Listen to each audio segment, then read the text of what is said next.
it's Amanda here from Lolli Lulu Crafts, and today we are going to be making a pretty floral Stampin' Up card using this Blooms and Wishes stamp set. So I'm starting out with this pre-scored A6 sized card. These are actually cards that I have had made from a guy that I know that's like a paper mill type guy, and he made me these gorgeous cards and then a layer that mats on the front of the A6 card, and it mats on just a perfect 1/4 inch size all the way around the edge. What I then did was took that mat and a piece of vellum, and I've just drawn around the outside of the mat to give me a guide to the size of that mat, because I want my vellum to be the same size, but I want to stamp onto it, so I don't want to cut it to size yet. So I'm taking the different flowers from the Blooms and Wishes set and a selection of lovely soft colours from the ink pads, and I'll make a note of all the products with links for you on my blog post, so just make sure if you're on YouTube to go to the paragraph below the video, and there will be a link in that. If you just open up it says show more, just open that up and you'll find the link to the blog post, and as I say, on there you will find all the links to the products used, so you'll know exactly what I'm using if you're missing any of it here.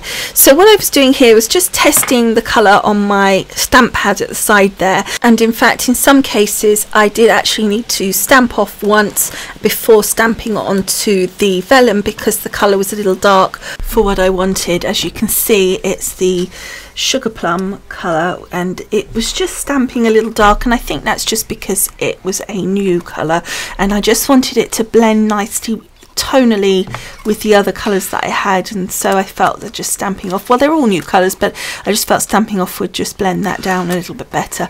Now, in case you think I'm stamping really quickly, I have actually speeded this up, and what you'll also just saw that I had accidentally put some ink onto the vellum.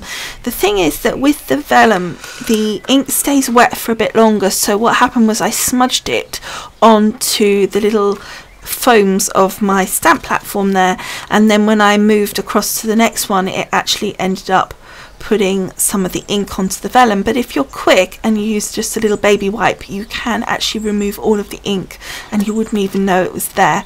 So now I'm moving on to the greenery.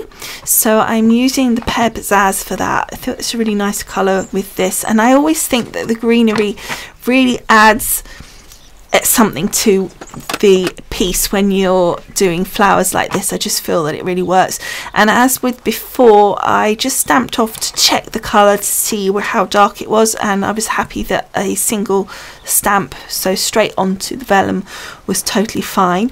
Also, you'll notice that I am stamping off the edge of my penciled area, which is the area that's going to be the final piece, but I quite like that look where you cut through your flowers and your greenery, etc., leaves and stuff. I think it looks quite effective. So now the vellum's done, I'm going to pop that to one side and we're going to work on my sentiments. So using the same white card as I have for the card base and the white layer, I'm taking a sentiment from that same stamp set and using my VersaFine ink, and I'm just stamping that into the center of that white piece of card because I want to die cut it out.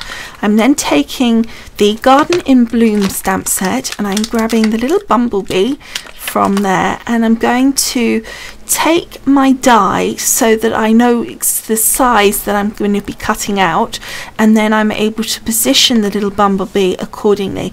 I'm not too worried if his little wings go over the edge, although I prefer him to be complete, but I decided I didn't like him on the top there and I actually preferred him underneath, so I've positioned him there, and I'm going to grab him onto my little stamp platform, lining the lines of the stamp platform with the cardstock so I know how to position him correctly when I restamp it.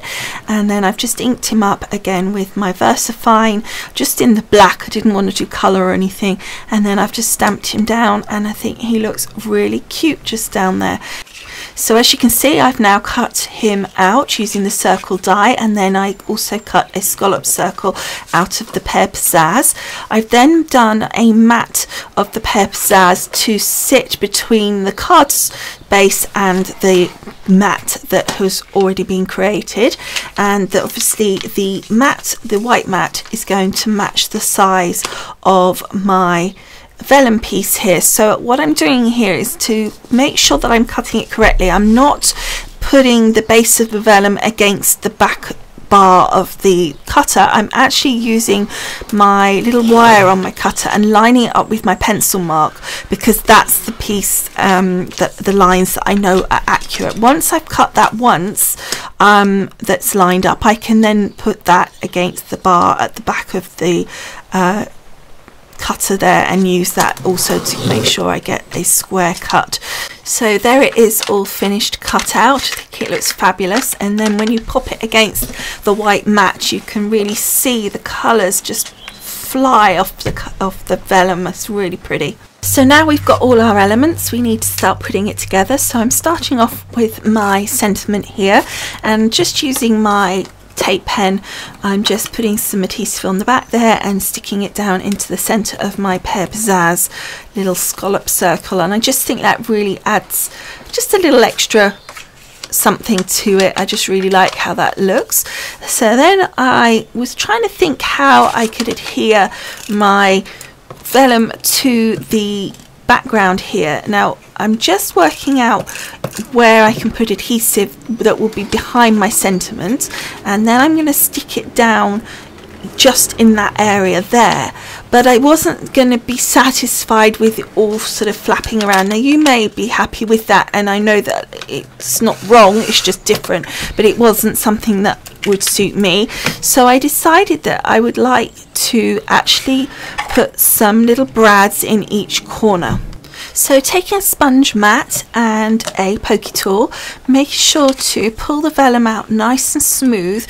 I then poked a hole through the vellum and the card at the same time, pop my little brad through and open the little legs at the back, making sure that the little pins don't stick out from behind the vellum or card at the back.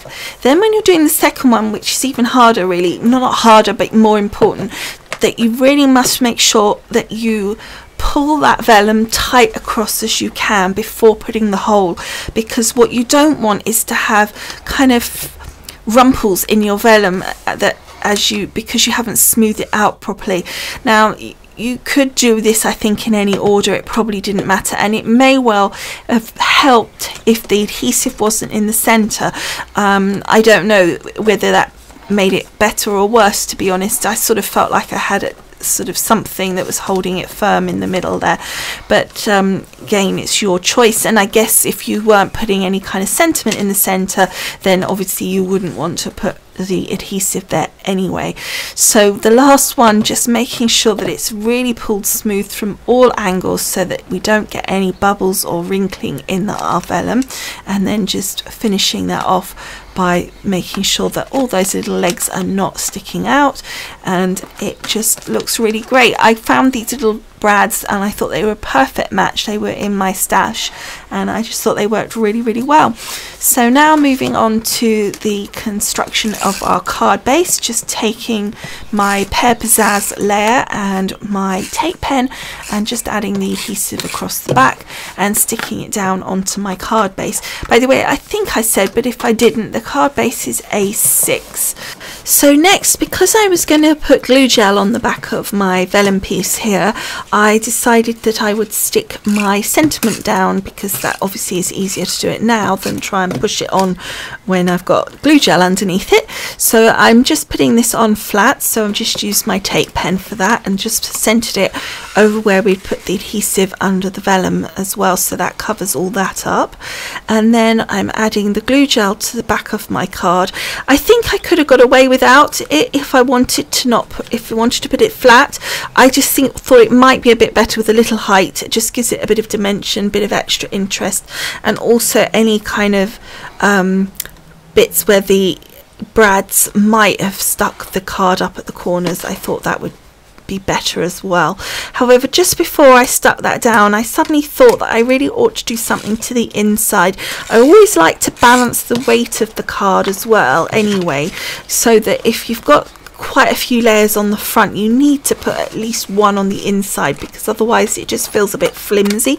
However thick the cardstock is originally, it somehow suddenly doesn't feel balanced, so I thought that was nicer for that, but also I just thought it would look nice visually to have that colour on the inside, and I thought just a nice strip like that worked really well. It wasn't planned, it was just that I had that piece as a scratch piece or scrap piece that was left over, and I thought how well it worked, and that was it. I then just adhered that vellum piece to the front, didn't really stick it down too much. As you saw, it was just a light small amount of height to it, and there it is finished, and I think it looks really pretty. I was really pleased with how it turned out, and I hope you like it too.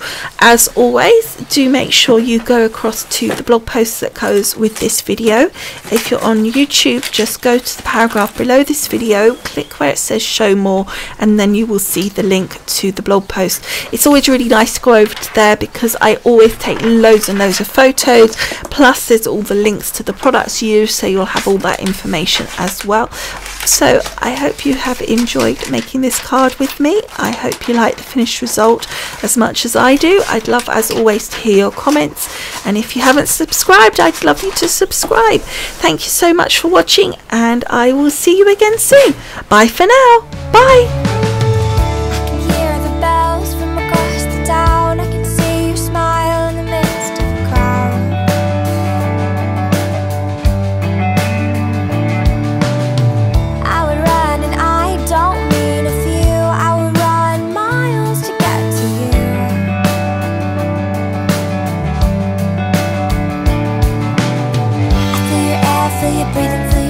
Your eyes on me.